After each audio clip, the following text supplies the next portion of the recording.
लोगों ने कल जो आदिल का प्रेस कॉन्फ्रेंस हुआ था उससे रिलेटेड, मैं उससे प्रेस कॉन्फ्रेंस नहीं कहूंगी, एक मीडिया ट्रायल कहूंगी। और आज हम जो बैठे हैं हम लिमिटेड चीज़ों पे ही बात करेंगे और बहुत ही शॉर्ट ये प्रेस कॉन्फ्रेंस रहेगा, ज़्यादा लंबा नहीं रहेगा। हमें आने की ज़रूरत नहीं थी क्योंकि हमने जो कहना था हमने पुलिस स्टेशन में कहा है। मैटर अभी कोर्ट में सब जुडिस है, इसलिए हम उस केस से रिलेटेड ज़्यादा बात नहीं करेंगे और हम आगे क्या करने वाले वो नहीं कहेंगे। तो आप लोग को आदिल ने जो कल कहा है उससे रिलेटेड आप जो सवाल पूछेंगे, जो हमें लगेगा कि बात करनी करेंगे और ज़्यादा हमें डिटेल में नहीं जाना है, ठीक है। हमें कोई उसको सफाई देने की ज़रूरत नहीं है, हम जो भी करेंगे लीगली उसका जवाब देंगे। यहाँ पे स्वागत है।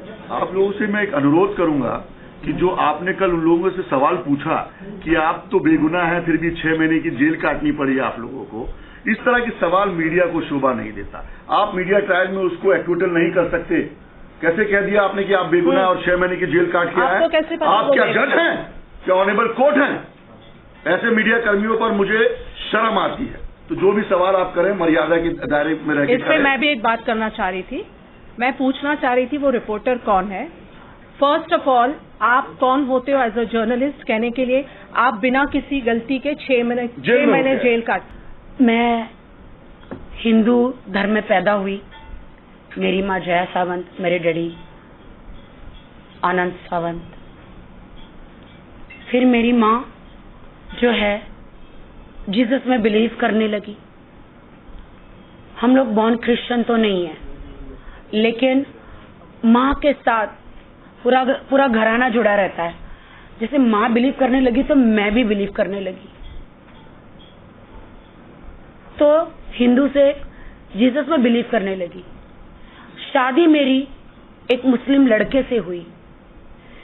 तो शादी निकाह होने के बाद क्या मेरा फर्ज नहीं बनता है कि मैं इस्लाम धर्म की रिस्पेक्ट करूं, मैं नमाज पढ़ूं? पति ने जो मुझे निकाह जब कराते हैं कबूले के साथ साथ ला इलाहा इल्लल्लाह मोहम्मद रसूल अल्लाह वो पढ़ाते हैं, तो क्या मैं नमाज ना पढ़ूं? नमाज पढ़ना भी मुझे आदिल ने सिखाया। वो मुझे कहते हिंदू थी, ये हिंदू है, क्रिश्चियन है, मुसलमान है। ये मैंने आपको बताया। मैं शौक हूं। यही मीडिया है ना जिन्होंने मेरा सपोर्ट किया था। यही मीडिया है ना जिसको मैंने सारे सबूत दिए थे। न मेरा माँ है, न बाप है, न इस दुनिया में कोई है। मैं सालों से मीडिया में हूं। किसका बिगाड़ा है मैंने? कभी किसी का नहीं बिगाड़ा, किसी के साथ बुरा नहीं किया। सारे सबूत हमेशा आपको देते गई। आपको सारे सबूत देने के बाद भी आप लोग आंख बंद करके कैसे बोल सकते हो कि आप तो बेगुनाह थे, 6 महीने अंदर रहे? क्या हमारे देश का कानून आप लोग उनको ललकार रहे हो कि वो लोग ने आदिल को बगैर सबूत के ऐसी 6 महीने डाल दिया? क्या मेरे पास कोई सबूत नहीं थे? आदिल ने मुझ पे इतनी मार पिटाई करी थी। शादी के 1 महीने के बाद ही मार पिटाई शुरू हो गई थी। लेकिन मैं तो हूं राखी सावंत ना, कॉन्ट्रोवर्शियल गर्ल। कौन मानेगा मेरी बात? कौन मानेगा मेरी बात? नीचे इंस्टाग्राम हर जगह लिखते हैं, अच्छा पहला पति था, इसका तो घर कभी नहीं बसेगा। अभी तो शादी भी नहीं हुई, पहले लिख के आ जाता है, इसका तो घर कभी नहीं, इसको भी छोड़ेगी, इसको भी लूट लेगी। पहले ही, अभी तो शादी भी नहीं हुई, पहले से ही बोलना शुरू कर देते हैं लोग।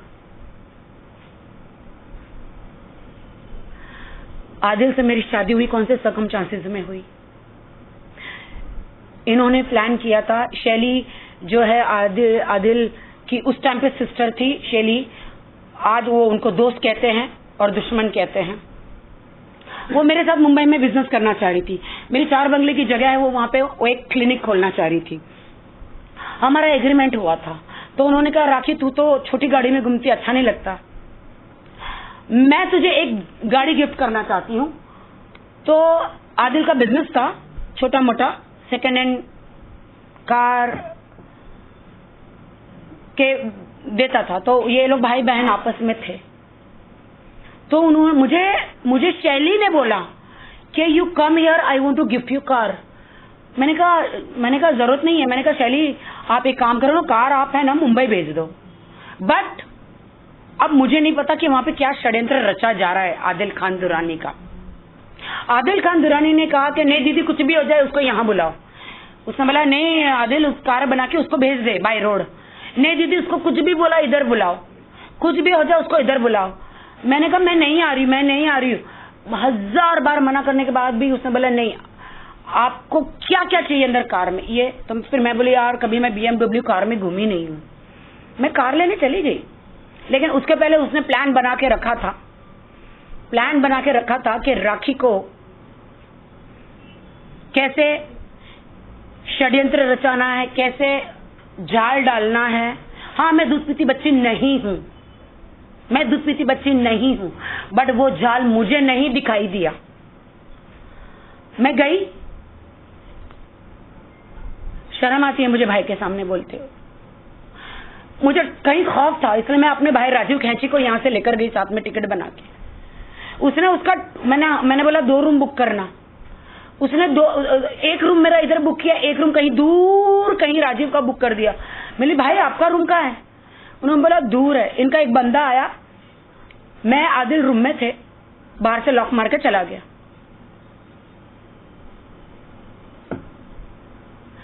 जो फिर मेरे साथ हुआ, मुझे नहीं लगता आप लोगों को बोलना चाहिए मुझे। इसके गवाह 3 लोग हैं, उर्फी जावेद, राजीव खैंची और शैली, जिन्होंने मुझे कार देने के लिए बुलाया था। जब मेरे साथ वो हुआ 3 घंटे लगे उसको मेरे कपड़े फाड़ने में, सारी चीजें करने में।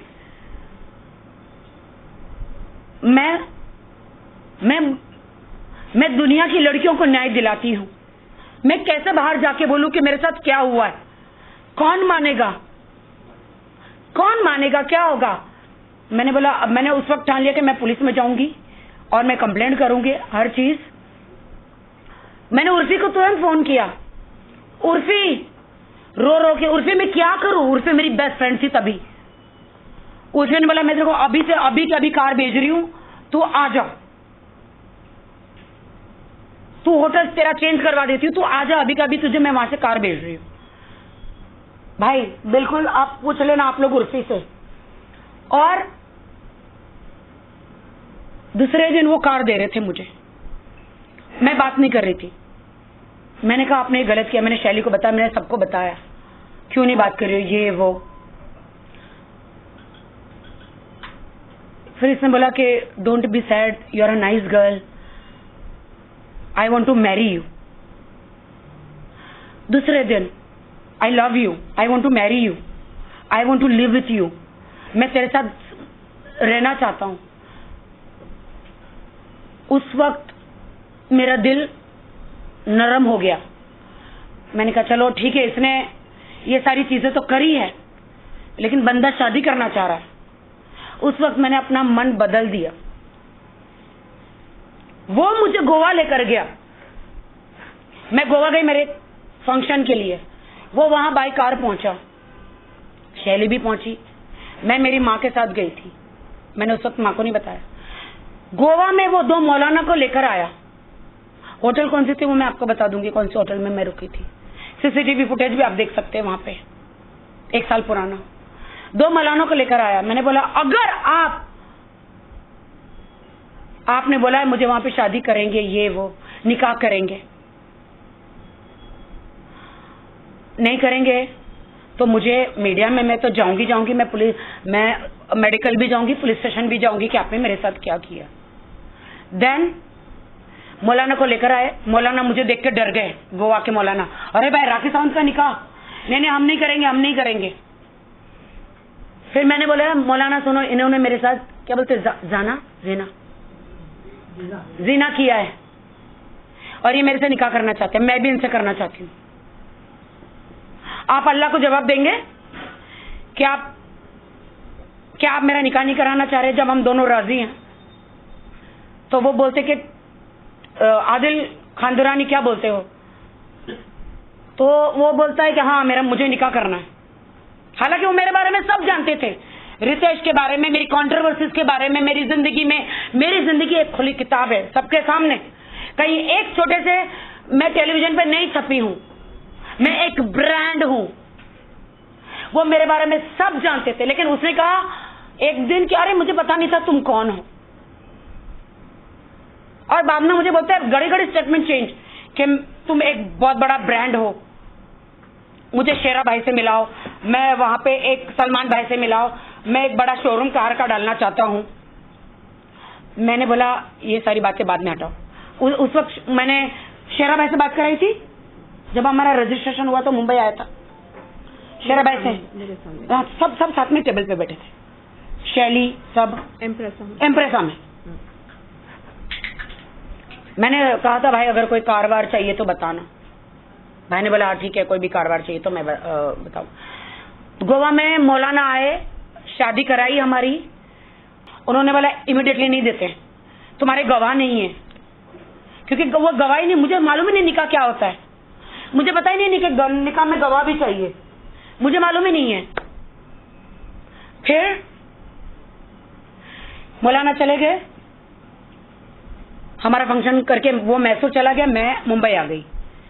मैं रोज मौलाना जी को फोन कर रही हूँ, मुझे सर्टिफिकेट दो सर्टिफिकेट दो। इन्होंने मौलाना जी को बोला कुछ भी हो जाए, कुछ भी हो जाए, राखी को सर्टिफिकेट देना नहीं, किसी भी हालत में सर्टिफिकेट देना नहीं। मैं आज आपके माध्यम से कहती हूँ मौलाना जी, गोवा वाले 2 मौलाना जी प्लीज आप बाहर आइए, वरना मुझे आपका नाम बताना पड़ेगा। और आप आके कहिए कि आपने आदिल आपको लेकर आया था वो होटल के रूम में और आपने निकाह कराया था बगैर 2 गवाह चाहिए था ना, वो नहीं थे। तो मैं सर्टिफिकेट मांगती रही। अब तो ये तो मेरा शौहर ही हुआ ना, अल्लाह के सामने तो शौहर ही हो गया ना। अब ये असली थे कि नकली, ये बात मालूम है? ये नहीं मालूम। मौलाना भी हो सकते, बिना गवाह की शादी नहीं हो सकती। उसने कल बोला ना, उसी से रिलेटेड। हाँ नहीं, बट मैं बताना चाहती हूँ ना, उन्होंने कहा ना कि मुझे पता नहीं था, तो फिर हाँ वो नहीं पता है, क्योंकि नकली मौलाना असली एक दाढ़ी के बगैर था, एक दाढ़ी वाला था। कोई भी निकाह बिना गवाह के होता नहीं होता, मौलाना कभी नहीं पढ़वाएगा। अच्छा, तो ये पता नहीं 1-2 घंटे के बाद किसको पकड़ के लाया था, मुझे नहीं मालूम है। और बाद में इसने बोला कि अब मैं वहां से आ रहा हूँ। इन्होंने मेरे पास वीडियो है, इन्होंने मैसूर में गन रख दी थी,